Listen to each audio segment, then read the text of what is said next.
എബ്രായർക്ക് എഴുതിയ ലേഖനം 12-ാം അധ്യായത്തിന്റെ 14-ാമത്തെ വചനം. Hebrews chapter 12 verse 14. എല്ലാവരോടും സമാധാനം ആചരിച്ച് ശുദ്ധീകരണം പ്രാപിപ്പാൻ ഉത്സാഹിപ്പീൻ. ശുദ്ധീകരണം കൂടാതെ ആരും കർത്താവിനെ കാണുകയില്ല. ധന്യനായ പൗലോസ് എബ്രായ വിശ്വാസികൾക്ക് എഴുതിയ ഒരു ലേഖനമാണ് എബ്രായർക്ക് എഴുതിയ ലേഖനം. Hebrews was written by Paul and it was given to Jewish believers. 12-ാം അധ്യായം വളരെ ശ്രദ്ധേയമായ ഒരു അധ്യായമാണ്.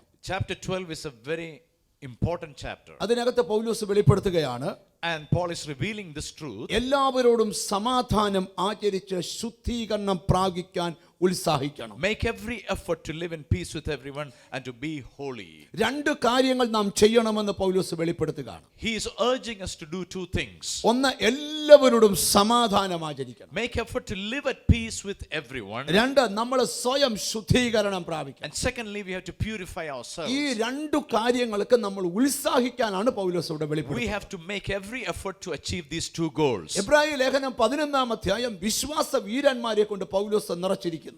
Hebrews chapter 11, which is called the Hall of Faith, is filled with men of faith. Old ടെസ്റ്റ്മെന്റിൽ നടന്ന എല്ലാ അത്ഭുതങ്ങളും കൂടെ എടുത്ത് 11-ാം അധ്യായത്തിനകത്ത് പൗലോസ് ചേർത്ത് എഴുതിയിരിക്കുക. He has squeezed a lot of miracles from the Old Testament into chapter 11. എല്ലാ അത്ഭുതങ്ങളുടെയും പുറകിൽ വിശ്വാസം എന്ന പദം എഴുതി ചേർത്തു. Behind every miracle there was faith. 12-ാം അധ്യായത്തിന്റെ 1-ാമത്തെ വാക്യത്തിൽ വരുമ്പോൾ, When you come to the first verse of chapter 12, അവിടെ നല്ലൊരു വാക്യമുണ്ട്. it's a beautiful word. ആകയാൽ നാമും സാക്ഷികളുടെ ഇത്ര വലിയ സമൂഹം നമുക്ക് ചുറ്റും നിൽക്കുന്നത് കൊണ്ട്, Since we are surrounded by such a great cloud of witnesses. പഴയ നിയമത്തിൽ ദൈവം അത്ഭുതം ചെയ്ത് അത്ഭുതമെല്ലാം വിവരിച്ചിട്ട് പറയാ, ഈ സാക്ഷികൾ നമുക്ക് ചുറ്റും നിൽക്കുകയാണ്. After explaining the miracles that happened under the old covenant, the writer of Hebrews is saying they are witnesses for us. ആകയാൽ നമ്മൾ രണ്ട് കാര്യങ്ങൾ ചെയ്യണം. So there are two things we need to do. ഒന്ന്, സകല ഭാരവും മുറുകെ പറ്റുന്ന പാപവും നമ്മൾ വിടണം. So first of all, we have to leave behind all the sin and that sin that entangles us. ഭാരം പോലെ തന്നെ പ്രധാനപ്പെട്ട ഒന്നാണ് പാപം. Just like burdens are heavy on us, sin is also very important. ഭാരവും പാപവും ഒരേപോലെ പറയുന്നത്. Burdens and sin are spoken together. അകാരണമായി ഭാരം ചുമക്കുന്നവരുണ്ടെങ്കിൽ, There are people who are carrying burdens unnecessarily. പാപത്തിൽ വസിക്കുന്നവരുണ്ടെങ്കിൽ, And if you're living in sin, പൗലോസ് വെളിപ്പെടുത്തുകയാണ്, the writer of Hebrews is അത് revealing നിങ്ങൾ വിടണം. you need to give it up. വിശ്വാസത്തിന്റെ നായകനും പൂർത്തി വരുത്തുന്നവനുമായ യേശുവിനെ നോക്കണം. You have to look at the author and the finisher of our faith, Jesus Christ. അല്ല, അടുത്ത വാക്യത്തിലുണ്ട്, യേശുവിനെ ധ്യാനിക്കണം. And the next verse says, meditate upon Jesus Christ. പാപവും ഭാരവും വിടണം. Burdens and sin you have to give up. യേശുവിനെ നോക്കണം. Look at Jesus. യേശുവിനെ ധ്യാനിക്കണം. Meditate upon Christ. എന്നിട്ട് പൗലോസ് പറയുകയാണ്, Then the writer of Hebrews is saying, എല്ലാവരോടും സമാധാനം ആചരിക്കണം. be at peace with everyone. സ്വയം ശുദ്ധീകരണം പ്രാപിക്കണം. Purify yourselves.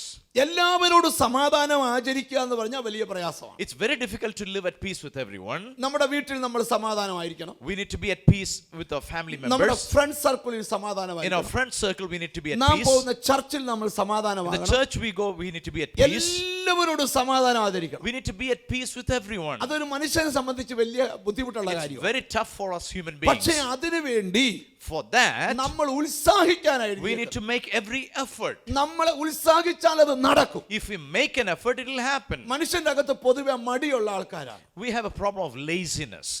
ഒരാളിൽ മടി വ്യാപരിക്കുമ്പോൾ, If the spirit of laziness is in a person, ആ വ്യക്തിയെ കുറിച്ച് ദൈവമിട്ട എല്ലാ പ്ലാനുകളും അവനിൽ തന്നെ ഒതുങ്ങുകയാണ്. all the divine plans for his life is crushed underneath this laziness. എന്നാൽ ഒരാൾ ഉത്സാഹിയായാൽ, But if somebody is active, അവന്റെ മടി അവിടെ സൈലന്റ് ആവും. his laziness is crushed. മറിച്ച് അവന്റെ ഉത്സാഹം വെളിപ്പെട്ടു വരും. His hard-working mentality will come out. വെളിപ്പാടുകളുടെ കൊടുമുടി കയറിയ പൗലോസ് പറഞ്ഞു, Apostle Paul declares, ഉത്സാഹത്തിൽ മടിപ്പില്ലാത്ത ആത്മാവിൽ എരിവുള്ളവരായി ദൈവത്തെ you സേവിക്കണം. need to be on fire for the Lord without being lazy. ദൈവത്തെ സേവിക്കുന്ന കാര്യത്തിൽ ഉത്സാഹത്തിൽ മടുപ്പ് വരരുത്. There should not be laziness when it comes to serving the Lord. 30 ദിവസം ജോലി ചെയ്ത ശമ്പളം കിട്ടും. If you work for 30 days, you get salary. അതുകൊണ്ട് നല്ല സാലറി കിട്ടുന്നവർ ജോലിയിൽ ഉത്സാഹിതരാണ്. So if you are drawing a good salary, you will be enthusiastic in your work. ചിലർ ജീവിതത്തിൽ എപ്പോഴും ഉത്സാഹികളാണ്. Some people are always enthusiastic. ഒരാൾ ഉത്സാഹിയാണെങ്കിൽ നമുക്ക് അദ്ദേഹത്തിന്റെ ഭാവി വിവരിക്കാൻ കഴിയും. If you look at an enthusiastic man, you can prophesy his future. നിങ്ങൾ നിങ്ങളോട് തന്നെ ചോദിക്കും, നിങ്ങൾ ഒരു ഉത്സാഹിയാണോ? Ask yourself this question: am I full of enthusiasm. ദൈവത്തെ സേവിക്കുന്ന കാര്യത്തിൽ നിങ്ങൾ ഉത്സാഹിയായാൽ, If you have this enthusiasm to serve the Lord, നിങ്ങളിലും നിങ്ങളുടെ തലമുറയിലും ഈ അനുഗ്രഹം നിലനിൽക്കും. this blessing will fall upon you and your descendants. വീട്ടിൽ ഉത്സാഹിച്ച് പഠിക്കണം. You have to study well at home. മടി എല്ലാ മേഖലയിൽ നിന്നും മാറിപ്പോകണം. Give up laziness from all areas of your life. ഒരു മടിയൻ പോലും രക്ഷപ്പെട്ടതായിട്ട് നമ്മൾ കണ്ടിട്ടില്ല. No lazy man has ever succeeded. എന്നാൽ എല്ലാ ഉത്സാഹികളും രക്ഷപ്പെട്ടിട്ടുണ്ട്. But all those hardworking people have succeeded in life. ഒരു വീട്ടിൽ വരുമ്പോൾ നമുക്ക് മനസ്സിലാക്കാൻ കഴിയും ആ വീട്ടിലുള്ള ഉത്സാഹികളാണ്. When you walk into a house, you can feel the attitude of the people there. 10 മണിക്ക് ഒരു ചർച്ച തുടങ്ങി. Service begins at 10 o'clock. 12:15 യോഗത്തിന് വരുന്ന ഉത്സാഹിയല്ല. Those who come at 12 o'clock, they are lazy. അവന്റെ പേര് മടിയന്ന. His name is lazy. Hallelujah. Praise the Lord. എന്നാൽ 10 യോഗം തുടങ്ങുവാണെങ്കിൽ, And if the service begins at 10, 9:00 വന്ന് there are people who come at ചെയറെല്ലാം 9:30, ഓർഡറിലിട്ട് putting the chairs. പ്രാർത്ഥിക്കുന്ന ഒരു മനുഷ്യൻ, And if somebody is praying, അവൻ ഉത്സാഹിയാ. he is enthusiastic about the things of God. ചിലരെ കാണുമ്പോൾ നമുക്കറിയാം അവർ ഉത്സാഹിയാ. The moment we see somebody, we know he is enthusiastic. നമ്മളെല്ലാരും കൂടെ ചേർന്ന് കൈയടിച്ച് Let's clap together. ഇനി ഉത്സാഹത്തോടെ നടിച്ച് Now enthusiastically clap. കണ്ടോ അതിന്റെ വ്യത്യാസം കണ്ടോ? See the difference. അപ്പൊ നമ്മൾ ഉത്സാഹത്തോടൊന്ന് ചെയ്താൽ, When we do things enthusiastically, ദൈവത്തെ വിളിക്കുന്ന കാര്യത്തിൽ ഉത്സാഹിയായാൽ, if you are on fire in calling upon the Lord, പ്രാർത്ഥിക്കുന്ന കാര്യത്തിൽ ഉത്സാഹിയായാൽ, if you are really on fire in prayer, നിന്റെ ഭാവി വർണ്ണിക്കാൻ കഴിയുന്നതിൽ ശ്രേഷ്ഠമായിരിക്കും. then your future will surely be blessed. ഞങ്ങള് ഉത്സാഹിയായ പാസ്റ്റർമാരുണ്ട്. There are pastors who are very hardworking, ഒരു ഉത്സാഹമില്ലാത്ത ഉപദേശിമാർ. and there are lazy ones also. അവർ ചോദിക്കുന്നത് ദൈവം എന്താ ഞങ്ങളെ ബ്ലസ് ചെയ്യാ? And they are asking, why is God not blessing നീ us? ഉത്സാഹിയാണ്, നിന്നെ ദൈവം ബ്ലസ് ചെയ്തിരിക്കും. Give up your laziness and you will be blessed. സാഹചര്യങ്ങളിൽ ഒതുങ്ങരുത്. Don't be crushed under the situations. ഇവിടെ ഞാൻ ഒരു പദത്തിലേക്ക് ആദ്യം വരട്ടെ. I want to focus on one word. നമ്മൾ എല്ലാവരോടും സമാധാനം ആചരിക്കണം. Be at peace with everyone. സമാധാനമായി സംസാരിക്കാൻ പഠിക്കണം. We need to learn to talk in peace. അപ്പൊ നമ്മൾ ഒരാളോട് സമാധാനമായി സംസാരിക്കണേ, ആദ്യം നമ്മളിൽ സമാധാനം വാഴണം. In order for us to talk in peace, we need to have peace in our hearts. നമ്മൾ സമാധാനത്തെക്കുറിച്ച് പ്രസംഗിക്കും. We can preach about peace. സമാധാനത്തെക്കുറിച്ച് പ്രബന്ധം അവതരിപ്പിക്കും. We can write articles about peace. സമാധാനത്തെക്കുറിച്ച് ബൈബിൾ സ്റ്റഡി എടുക്കും. We can give a long Bible study on peace. സമാധാനത്തിന് ദൈവം സാത്താനെ നിന്റെ കാൽക്കീഴിൽ തകർക്കുമെന്ന് പറയും. The God of peace will soon crush Satan under your feet. പക്ഷേ നിങ്ങൾക്ക് സമാധാനമുണ്ട്. But do you have peace? എത്ര പേര് സമാധാനം അനുഭവിക്കുന്നവരുണ്ട്? How many of you are experiencing peace? നമ്മൾ പറയുന്നത് മറ്റുള്ളവരെ പോലല്ല നമ്മൾ. Oh, we are not like anybody else. നമ്മൾ യേശുവിനെ ഫോളോ ചെയ്യുന്ന We are ആൾക്കാരാണ്. following Jesus. എന്തോ ഒരു ഭാഗ്യമാണ് നമുക്ക്. Oh, how privileged we പക്ഷേ are. ഒരു സമാധാനവും ഇല്ല. But there is no peace. അയ്യോ, ചിലരുടെ ലൈഫിൽ ഒരു കുഞ്ഞു പ്രശ്നം ഉണ്ടായ, Even if a small thing happens in some people's lives, ജാതികളും നമ്മളും തമ്മിലുള്ള വ്യത്യാസം എന്തുവാ? what is the difference between pagans and us? ഒറ്റ വ്യത്യാസമേ ഉള്ളൂ. There's only one difference. നിങ്ങൾക്ക് കാറുണ്ട്, അവനും കാറുണ്ട്. They have cars, you have cars. നിങ്ങൾക്കും വീടുണ്ട്, അവനും വീടുണ്ട്. You have house, they have house. നിങ്ങൾക്കും പൈസയുണ്ട്, അവനും You പൈസയുണ്ട്. have money, they have money. അവനും നീയും തമ്മിലുള്ള വ്യത്യാസം, The difference between the world and you, അവർക്കില്ലാത്ത സമാധാനം നമുക്കുണ്ടാകണം. അതാണ് peace that they don't have, we do have. എത്ര വലിയ പ്രശ്നം നിങ്ങൾക്കുണ്ടെങ്കിലും, No matter how big your problems are, ഞാൻ തുടക്കത്തിലെ ഒരു കാര്യം പറയാം. let me tell you one thing in the beginning itself. നിങ്ങൾ ശ്രദ്ധിച്ചു കേൾക്കണം. Listen to me carefully. പ്രശ്നമില്ലാത്ത ആരുമില്ല. Everybody has problems. അംബാനിക്ക് അംബാനിയുടെ പ്രശ്നം, Ambani has big problems. എനിക്ക് എന്റെ പ്രശ്നം, I have my own problems. നിങ്ങൾക്ക് നിങ്ങളുടെ പ്രശ്നം. You have your own struggles. ചെറിയവർക്ക് ചെറിയ പ്രശ്നം, വലിയവർക്ക് വലിയ പ്രശ്നം. If you have a small life, your problems are small, but if you have a bigger life, bigger problems. എല്ലാ മനുഷ്യനും പ്രശ്നം. Everybody has problems. എന്റെ പ്രശ്നമല്ല മനുവിന്റെ പ്രശ്നം. My problem is not pastor's ആ problem. പ്രശ്നമല്ല പക്ഷേ ജോഷിയുടെ പ്രശ്നം. That is different from somebody else's ആ problem. പ്രശ്നമല്ല സണ്ണിയുടെ പ്രശ്നം. That is not somebody else's കാരണം problem. നമ്മളെല്ലാം പല പല സാഹചര്യങ്ങളിൽ ജീവിക്കുന്നവരാണ്. Because our lives are different. പക്ഷെ പ്രശ്നം എത്ര ഉണ്ടെങ്കിലും, But no matter what the problem ആ is, പ്രശ്നത്തിന് മുമ്പിൽ നമുക്ക് സമാധാനമായി ജീവിക്കാൻ കഴിയുന്നുണ്ടോ? we can live in peace even in the midst of troubles. പൗലോസ് കൊലോസ്യർക്ക് ലേഖനം എഴുതുമ്പോൾ When Paul is writing to the Colossians, വെളിപ്പെടുത്തുന്ന ഒരു ഭാഗമുണ്ട്. there's a revelation. ക്രിസ്തുവിന്റെ സമാധാനം The peace of Christ, നിങ്ങളുടെ ഹൃദയത്തിൽ വാഴട്ടെ. may it reign in your heart. രക്ഷിക്കപ്പെട്ട ദൈവമക്കളുടെ ഉള്ളിൽ സമാധാനം വാഴണം.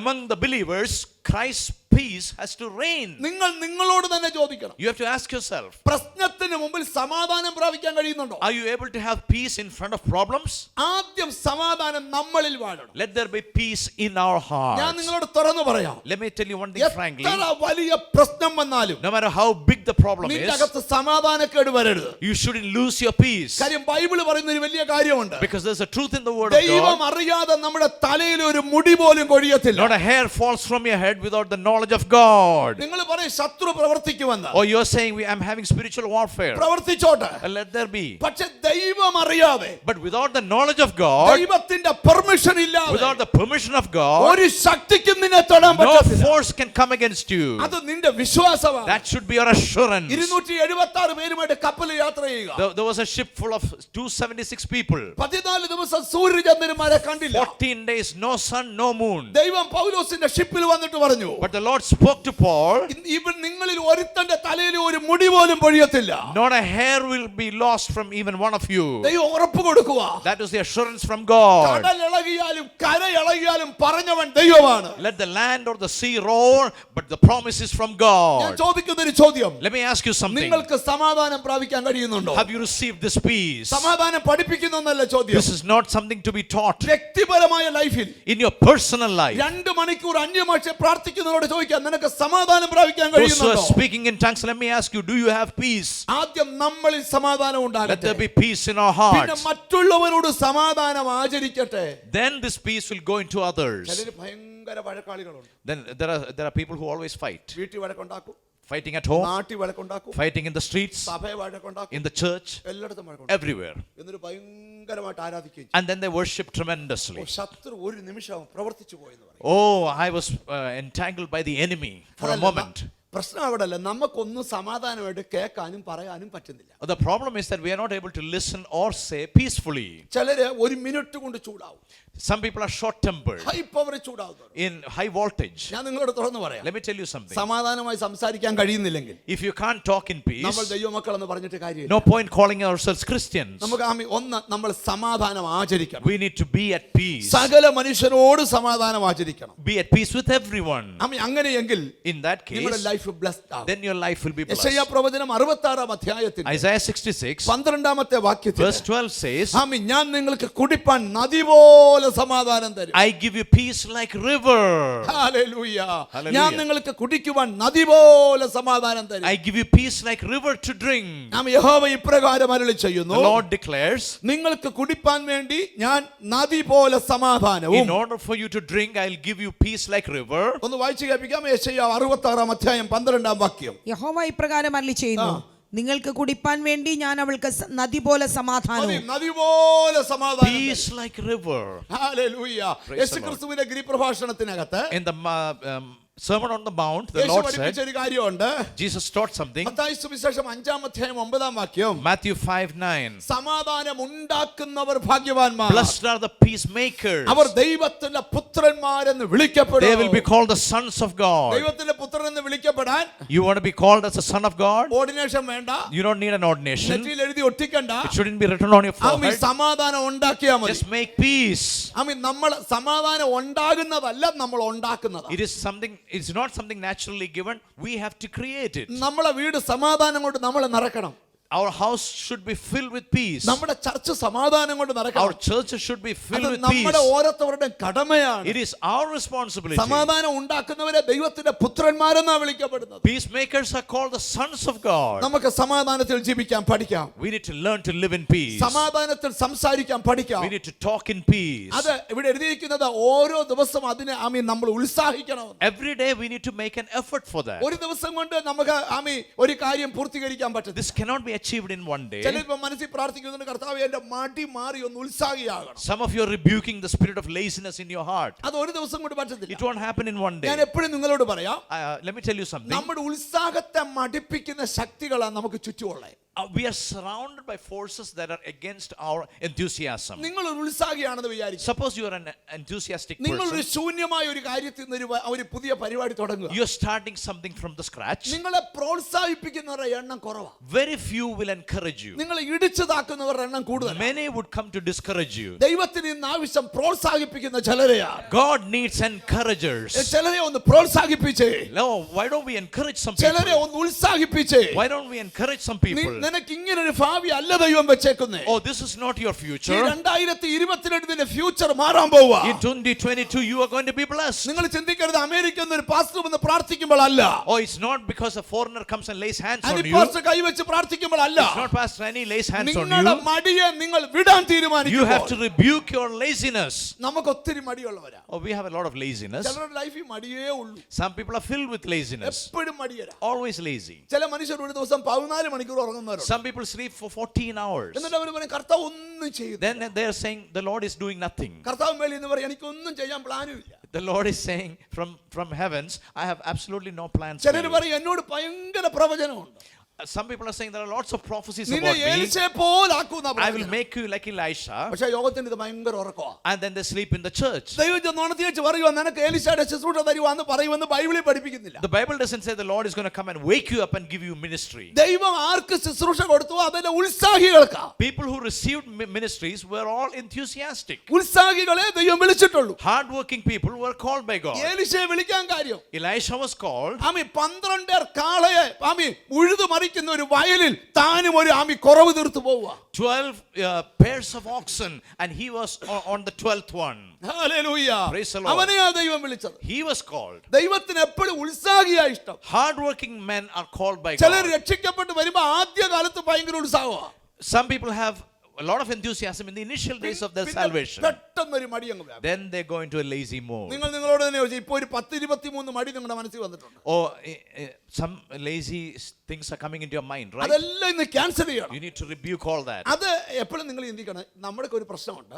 We have a problem. നമ്മൾ തീരുമാനം എടുക്കാൻ എപ്പോഴും മുമ്പിലാണ്. We are really good in making decisions. കുറേ വർഷം ദശാംശം കൊടുക്കത്തില്ലായിരുന്നു. For many years we haven't been giving tithes. അപ്പം ഒരു പാസ്റ്റർ ദശാംശത്തെ കുറിച്ച് പറഞ്ഞു. Somebody preached about tithing. ഇന്ന് തൊട്ട് correct ടൈത്താ. From today onwards tithing is going to be my goal. അന്ന് ജോലി ചെയ്തപ്പോൾ 2000 രൂപ കിട്ടി. Then all of a sudden you get 2000 rupees. വീട്ടിൽ വരുന്നതിന് മുമ്പേ തന്നെ 200 രൂപ എടുത്ത് പേഴ്സിലെ മറ്റൊരിടക്കകത്ത് മാറ്റി വെച്ചിരിക്കുക. And the tithe was separated before reaching home. വീട്ടിൽ വന്ന ഉടനെ ഭാര്യയുടെ എടുത്തു കൊടുക്കും മോളെ ഇതങ്ങ് വെച്ചോ കാരണം ശത്രു അപഹരിക്കുന്നതിന് മാറ്റിക്കോ. Before Satan takes it away, keep this safely.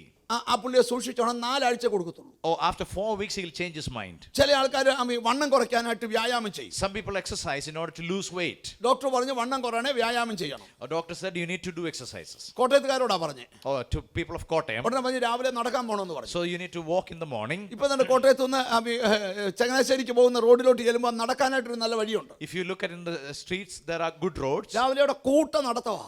Lots of people out there walking. Doctor പറഞ്ഞു ഒരു 3 കിലോമീറ്റർ നടക്കണമെന്ന്. Doctor said 3 kilometers you need to walk. വണ്ണം കുറയാനുള്ള കൊതി കൊണ്ട് ഒരു 14 കിലോമീറ്റർ And നടന്നു. this fellow walks 14 kilometers. രാവിലെ ചങ്ങനാശ്ശേരി പോയി തിരിച്ചു വന്നു. He goes to the next town and he came back. ഒറ്റ ദിവസമേ അവൻ പോകത്തുള്ളൂ. In one day. പിറ്റേന്ന് അവന് കാലുവേദനയാവും.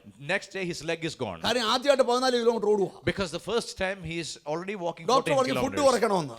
Doctor said you need to diet. രാവിലെ 6 ചപ്പാത്തി കഴിച്ചുകൊണ്ടിരുന്നവനാ. He used to have 6 chapatis in the morning. ഉച്ചയ്ക്ക് 2 പ്ലേറ്റ് ചോറ് കഴിച്ചവനാ. He used to have 2 plates every lunch. രാത്രി ഭയങ്കര ഡിന്നർ And കഴിച്ചുകൊണ്ടിരുന്നവനാ. heavy dinner. ഇപ്പൊ ഡോക്ടർ പറഞ്ഞോണ്ട് എല്ലാം കുറച്ചു. Now the doctor is saying diet. രാവിലെ 1 ചപ്പാത്തി. 1 chapati in the ഉച്ചയ്ക്ക് morning. അരമുറി ചപ്പാത്തി. Half a piece for lunch. വൈകിട്ടൊരു ജ്യൂസ്. Dinner 1 juice. 3 ദിവസം ഇവൻ കഴിക്കത്തുള്ളൂ. 3 days. 4ന്റെ അന്ന് 4th day. രാവിലെ 20 ചപ്പാത്തി കഴിച്ചു. 20 chapatis in the morning. ഉച്ചയ്ക്ക് അവൻ 5 പ്ലേറ്റ് ചോറ് കഴിച്ചു. 5 plates of rice for ഇങ്ങനെ lunch. ചത്ത് ജീവിക്കാൻ പറ്റത്തില്ല. Oh, I can't live like this. ചിലരോട് പറയും വ്യായാമം ചെയ്യണം. Some people are told to be doing exercise. അവർ രാവിലെ വെയിറ്റ് എടുക്കാൻ തുടങ്ങും. So they start taking weight. ആദ്യം ഒരു വെയിറ്റ് എടുക്കും. Then they take one. പിന്നിച്ചൂടെ കൂടിയ വെയിറ്റ് എടുക്കും. The weight increases. ഡോക്ടർ പറഞ്ഞ 10 പ്രാവശ്യം ചെയ്യാവുന്ന. Doctor said do it only 10 വണ്ണം times. കുറയ്ക്കാനുള്ള കൊതി കൊണ്ട് So because he wants to lose അവൻ weight, 2 മണിക്കൂർ അങ്ങ് ചെയ്തു. he did it for 2 hours. പിറ്റേന്ന് രാവിലെ കാരിത്താസിൽ അഡ്മിറ്റ് ആയി. And the next day he's admitted. Shoulder pain. നിങ്ങൾ ശ്രദ്ധിക്കണം. Listen to me. ഇതൊന്നും പെട്ടെന്ന് ചെയ്യുന്ന കാര്യമല്ല. These are not practical. ഒരാൾ ഉത്സാഹിയാകണമെങ്കിൽ If you want to be hardworking, ദിനം പ്രതി അവൻ മടിയെ ജയിക്കാൻ തുടങ്ങും. you have to overcome laziness every day. ഇപ്പോൾ ഒരു 20 മടി നിങ്ങളുടെ മനസ്സിൽ വന്നെങ്കിൽ If there are 20 kinds of laziness in your mind, നിങ്ങൾ അതിനകത്ത് ഓരോന്ന് ക്യാൻസൽ ചെയ്ത് you have to cut off one by one. Amen hallelujah. Praise the Lord. നിങ്ങൾ മനസ്സ് വെച്ച പലതും നടക്കും. If you put your heart, there are things that will take place. നിങ്ങളെ കൊണ്ട് ചെയ്യാൻ പറ്റും You brother. are able to do it. ഇങ്ങനല്ല നിന്റെ future. This is not your future. നിന്റെ മേൽ കിടക്കുന്ന പ്രവചനം എഴുന്നേൽക്കാൻ പോവാ. The prophecies upon you should rise. നീ ഒരു ഉത്സാഹിയായി മാറണം. You need to become hardworking. എന്താ ഏതൊക്കെ കാര്യത്തിൽ ഉത്സാഹിയാകണം? In what all ways you can be hardworking. Hallelujah. 4 കാര്യങ്ങൾ നിങ്ങളോട് പറയാം. 4 things I want to share. വായിക്കാൻ ഞാൻ സമയം എടുക്കുന്നില്ല. I don't have time to read. എല്ലാവരും സമാധാനം ആചരിച്ച് ശുദ്ധീകരണം പ്രാപിക്കാൻ ഉത്സാഹിക്കണം. You need to make an effort to live a holy life and to be at peace with everyone. 1 Corinthians 14:1 1 Corinthians 14:1. സ്നേഹം ആചരിക്കാൻ ഉത്സാഹിക്കണം. You have to pursue love. അപ്പോസ്തലപ്രവൃത്തി 13:43 Acts 13:43. ദൈവകൃപയിൽ നിലനിൽക്കേണ്ടതിന് ഉത്സാഹിക്കണം. Urge them to continue in the faith. എബ്രായർ 6:11 Hebrews 6:11. പ്രത്യാശയുടെ പൂർണ്ണ നിശ്ചയം പ്രാപിക്കാൻ അവസാനത്തോളം ഒരുപോലെ ഉത്സാഹിക്കണം. You have to have the same diligence to the very end for your hope to be fully fulfilled. 4 കാര്യങ്ങൾക്ക് ഉത്സാഹിക്കണം. For 4 things you need to work ഞാൻ hard. Reference ഇല്ലാതെ ഒന്ന് പറഞ്ഞു പോകാം. Let me repeat. എല്ലാവരോടും സമാധാനമായി ശുദ്ധീകരണം പ്രാപിക്കാൻ ഉത്സാഹിക്കണം. You have to live at peace with everyone and make an effort to be holy. സ്നേഹം ആചരിക്കാൻ ഉത്സാഹിക്കണം. To pursue love, make an effort. ദൈവകൃപയിൽ നിലനിൽക്കേണ്ടതിന് ഉത്സാഹിക്കണം. To continue in your faith, work hard. പ്രത്യാശയുടെ പൂർണ്ണ നിശ്ചയം പ്രാപിക്കാൻ ഉത്സാഹിക്കണം. You have to have diligence in order to reach the fullness of your hope. ഇതെല്ലാം ഒരു ദിവസം കൊണ്ട് ചെയ്യേണ്ടതല്ല. You cannot do it in one day. ഓരോ ദിവസവും നമ്മൾ ഉത്സാഹിയാണ്. Every day you need to work hard. ഒരാളുടെ റൂമിൽ ചെന്ന് അറിയാം പുള്ളി ഉത്സാഹിയാണോ? Just walk into somebody's room and you know his character. ബുക്കെല്ലാം കുറെ ഇടത്തോട്ട് മാറ്റിയിട്ടേക്കുന്നു. Books are thrown around. കാപ്പി കുടിച്ച ഗ്ലാസ് അവിടെ വെച്ചേക്കുന്നു. The cup that is the coffee mug is upside down. ഒരു പൊട്ടിയ സീഡി എടുത്ത് രണ്ടായിട്ട് ഓടിച്ച് അവിടെ വെച്ചേക്കുന്നു. One CD is broken and it's on the floor. 5-6 paper നുള്ളി കീറി അവിടെ ഇട്ടേക്കുന്നു. And the paper pieces are lying around. അതിന്റെ മണ്ടയ്ക്ക് ബൈബിൾ എടുത്ത് വെച്ചേക്കുന്നു. And the Bible is on top of it. മുറി തൂത്തിട്ട് 5-6 ദിവസമായി. It's been a few days since it was cleaned. അപ്പൊ നമ്മൾ കാര്യം പറയാ പാസ്റ്റർ ഇരുന്നാട്ടെന്ന് പറഞ്ഞ ഒരു കസാര അതിന് നടുക്കിട്ട് തരും. Pastor, please be seated in the midst of all this chaos. നമുക്ക് കേറി ചെല്ലുമ്പോഴേ അറിയാം ഇവന്റെ ജീവിതത്തിൽ ഇവനൊരു ഭയങ്കര മടിയനാണ്. The moment we walk into his room, we can realize how lazy he is. ചെറുടെ ബെഡ്റൂമിൽ കയറി കഴിഞ്ഞാൽ അറിയാം മടിയനാണോ ഇല്ലയോ. We can barely walk into some people's bedrooms. ഒരാളുടെ ഡ്രസ്സ് വെക്കുന്ന അലമാരി തുറന്ന് അറിയാം മടിയനാണോ. Just open the wardrobe and you know his character. മടിയനല്ലാത്തവരെല്ലാം നല്ലതായിട്ട് അടുക്കി വെക്കും. Oh, if it is stacked properly, you know he's got a good character. അതിന്റെ കാരണം എന്താന്ന് ചോദിച്ചാ, You know why? മടിയന്മാർക്ക് ഒന്നിനും സമയം. Lazy people don't have time for anything. ഉറങ്ങാനേ നേരമുള്ളൂ. Only sleep. Hallelujah. Praise the Lord. എന്നാ മടി മാറി ഉത്സാഹിയായാൽ But if you're hardworking, അവർക്ക് ഇഷ്ടം പോലെ സമയമുണ്ട്. they have plenty of time. ഞാനൊരു കാര്യം നിങ്ങളോട് പറയാം. Let me tell you something. ഉത്സാഹിച്ചാൽ ചിലത് നടക്കും. If you work hard, if you ഞാൻ put your heart on ഇന്നൊരു it, ആത്മീക some things ദൂതിലോട്ട് will വരിക. happen. I'm coming to a message. ഇന്ന് ഇവിടെ ഇരിക്കുന്ന ചിലരോട് പരിശുദ്ധാത്മാ പറയുക, The Spirit of the Lord is ministering to you. ഇച്ചിരൂടെ നിങ്ങളൊന്ന് ഉത്സാഹിച്ചാൽ, Just put your heart a little പ്രേയറിൽ more. ഇച്ചിരൂടെ ഉത്സാഹിച്ചാൽ, Try to pray a little more. Bible വായിക്കുന്നതിൽ ഇച്ചിരൂടെ ഉത്സാഹിച്ചാൽ. Make an effort to read the Word of God. ഞാനൊരു യോഗത്തിൽ ചോദിച്ചു, I once asked in a ഇന്ന് meeting, രാവിലെ ബൈബിൾ വായിച്ച ഒരു കൈവക്കാം. how many of you read Bible this morning? 400 പേരുണ്ടായിരുന്നു യോഗത്തിൽ. It was a 400-member meeting. 16 പേര് കൈവക്കും. 16 people raised their hands. ബാക്കി ആരും വായിച്ചിട്ടില്ല. Nobody else read. ഈ 16 പേര് കൈവക്കിയതിനകത്ത് And among these 16, 10 പേര് ബുദ്ധിയുള്ളവരായിരുന്നു. 10 people were smart. കാര്യം അന്ന് യോഗത്തിന് വന്നപ്പോൾ പറഞ്ഞ reference വായിച്ചല്ലോ. At least the reference was read. അവരാ 10 പേര്. They were actually saying, we just read the Bible in the meeting. എന്നാൽ ഷർട്ട് അയൺ ചെയ്യാത്ത ആരെങ്കിലും വന്നോന്ന് ചോദിച്ചാൽ എല്ലാവരും കൈവക്കും. ഞങ്ങളെല്ലാം 2 പ്രാവശ്യം അയൺ ചെയ്തായിരുന്നു. If you ask, did you iron your shirt this morning? Everybody did. നമ്മൾ ഏത് കാര്യത്തിൽ ഉത്സാഹിയാകണം? In everything we need to be enthusiastic.